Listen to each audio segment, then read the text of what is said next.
Hello, this is Will Lucas. Welcome to my video blog, Surfing with Cancer, my second Vietnam. This is the 8th in a series based on letters I wrote home while serving in the Army. Although I took the responsibilities of my job seriously, my duty was nothing in comparison to all those military personnel who served voluntarily. I still valued their contribution immensely. They believed in their missions and overcame surmounting obstacles in service of their country. But many of us were draftees, kids who had no choice but to leave their civilian lives behind, kids who didn't understand Vietnam, kids who couldn't wait to get home. But when asked to perform, these kids did their job with patriotism equal to any volunteer. It was a time in history when young men expected to make sacrifices for their country, and part of my sacrifice was a lack of waves. I needed to go surfing. But after 7 months in Pleiku, once again a situation arose suspending my scheduled R&R to Hawaii. My letters home during February 1967 show that change was inevitable. Over a 6-month period, the 4th Engineering Battalion, 4th Infantry, had turned a mud hole at the base of Dragon Mountain into a somewhat comfortable duty station. For the second month in a row, my job had become somewhat routine. Although camp life was less than ideal, I was still playing guitar and recording music, but I missed surfing. It had been almost a year since I'd ridden a wave, and now I relied on letters from friends for surfing news. I was fortunate my friends and family were very supportive in that way. My best friend Tom wrote to me while he was off to college. My buddy Mike Dwyer wrote to me often with surf news. Mike was responsible for introducing me to surfing in 1964. Several years ago, both friends gave me a few of the letters I'd written to them. And in this one to Mike, postmarked February 2nd, I was gloating about my planned R&R to Hawaii. Go to Hawaii, Hawaii. Yep, on February 24th, I leave Cameron Bay for Waikiki. I've got about 10 days leave in Hawaii, so while I'm sunning myself under the only real sun, I'll be thinking of you back home. My mother said you came by the other night, which was probably about 3 weeks ago. She can't get over the way you looked. Not the clean-cut old Mike with a derby and goatee. What are you doing with yourself, collecting unemployment? Hey man, you wouldn't believe how rotten this country is. It's just plain nasty, and in 7 months I've never really seen a good-looking girl. 5 months left to go over here, then home for another 5 months service, then out. Only 2 years of my life shot. Oh well, I'll forget about it in another 3 years or so. How's Darmody's pad looking? I'm thinking of sending them something useful for their apartment. Something like a nice Vietnamese girl, Cherry of course. Ain't they all? You can get them for about 80 cents a day. I've got to make it now.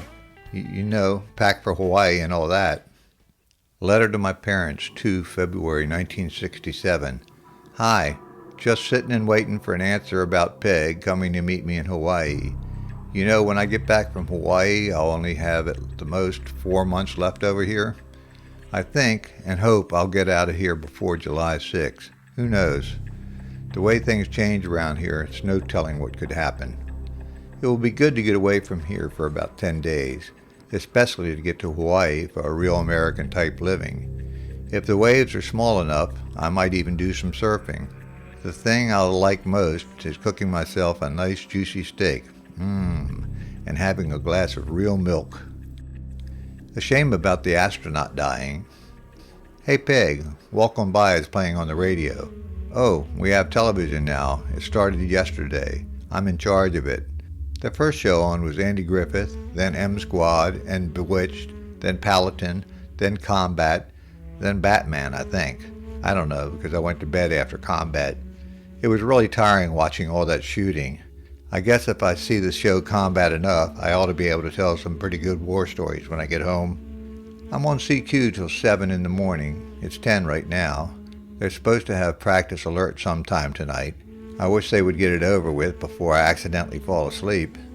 Getting back to TV, it seems so funny to lay there on the floor in the EM Club and watch TV. At times, I forget all about being over here. The television really does something to occupy one's mind. Have you seen the paper or heard the news about the new disease which is being caught over here? It sounds pretty nasty. so I'll make extra sure not to get near anything nasty, unless absolutely necessary. Nancy Sinatra will be here about the 13th. Nothing much more to say, so I'll close for now. It's always a bad thing to feel too comfortable. Suddenly, my scheduled trip to Hawaii was on hold. Our company had accomplished its mission in Pleiku, and a camp further south near Dau Tieng needed help. C Company was chosen for the mission. Thoughts of surfing and playing music in a band had been important coping tools for me during my tour. By this time, I had a tape recorder, stereo receiver, speakers, and other toys. It was hard to beat the prices. Fortunately, the military paid for shipping these items home as we prepared for our next mission. Now, here I was, no music, no surf trip, heading for the unknown. Letter to my parents, 17 February 1967. Hi. Well, here's the story. This will probably be the last letter I write from Pleiku. In 2 days, our company is moving out somewhere northwest of Saigon. We are leaving Pleiku in trucks and will drive to Quy Nhon. From there, we will take LSTs to Saigon. We should be on the water for about 2 days. I should get my R&R back sometime at the beginning of the month. I don't even believe they're moving us out. We've got a real nice mess hall and wooden floors for our tents.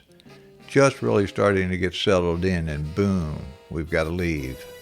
Some new guy who just came to the company about 3 weeks ago blew up his hand with a blasting cap. He's from Washington, D.C. I don't really know him. He's colored. It will be a while before I get any mail.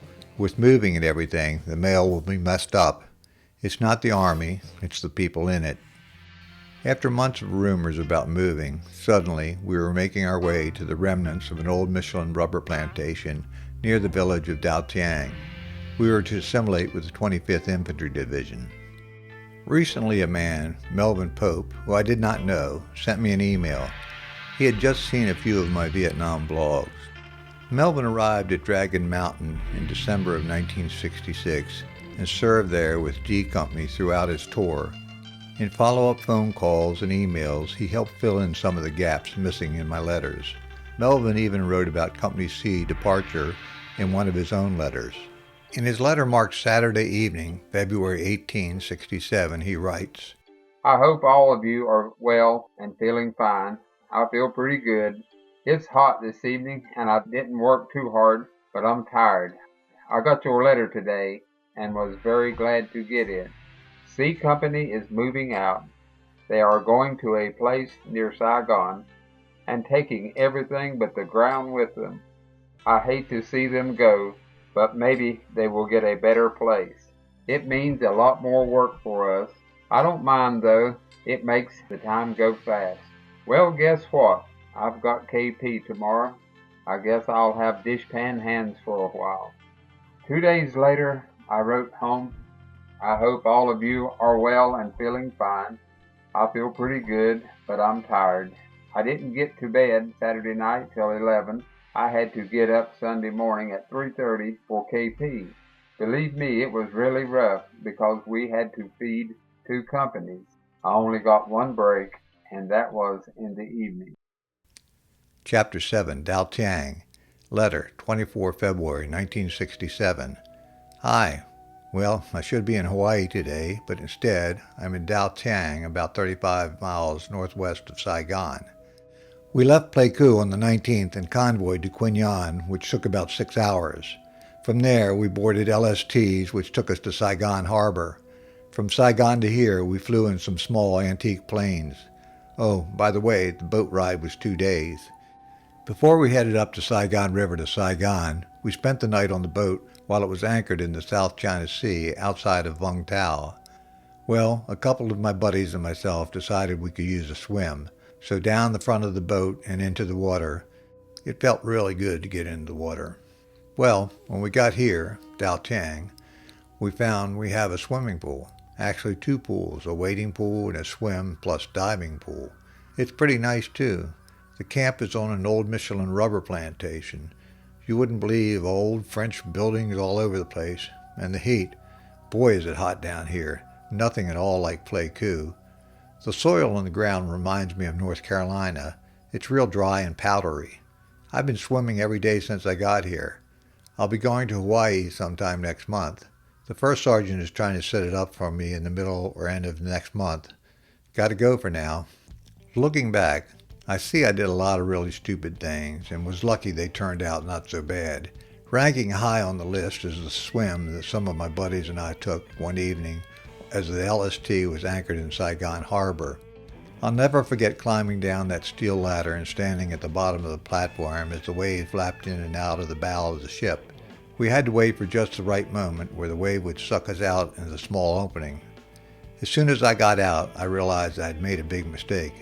As a surfer, I knew I could easily have drifted away, been eaten by a shark, or even mistaken for an enemy and shot. Some things are just beyond dumb. The next day, the ship came to port, and there was a lot of downtime while waiting for the next leg of the trip. Again, some of my brilliant buddies and I decided that we would never get a chance to see Saigon, so we borrowed a truck and drove around the city for about an hour that night. It was such a contrast to the mud and dust we had just left behind.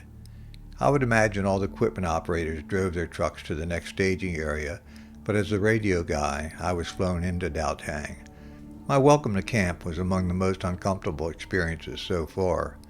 As instructed, I left my duffel bag in the tent I had been assigned while I completed some paperwork. When I returned, some of my personal belongings were missing, including the new suit made for me while I was in Pleiku. When I complained, I was warned that it would be best for me to shut up before I was killed. Dau Tieng was a different thing. Now I had to watch my back even more. Among all my travels, my experiences in Dau Tieng is certainly one of the strangest. Although heavily damaged, the remaining structures reflected the time when France was establishing a foothold in the region. There were rows of rubber trees everywhere, all known to have been mined. That was good in one way. Among the ruins was an operating swimming pool with a diving well. You could smell the opulence. So strange walking from camp to the pool. Once there, we shed our clothes, weapons, and protective gear and enjoyed a refreshing dip, always wary of the threat that may be waiting just 100 feet away. Everything about our new duty station looked and smelled different, and for me, my fear factor raised significantly. But in spite of the many setbacks, I was still lobbying hard for Hawaii. I needed to surf.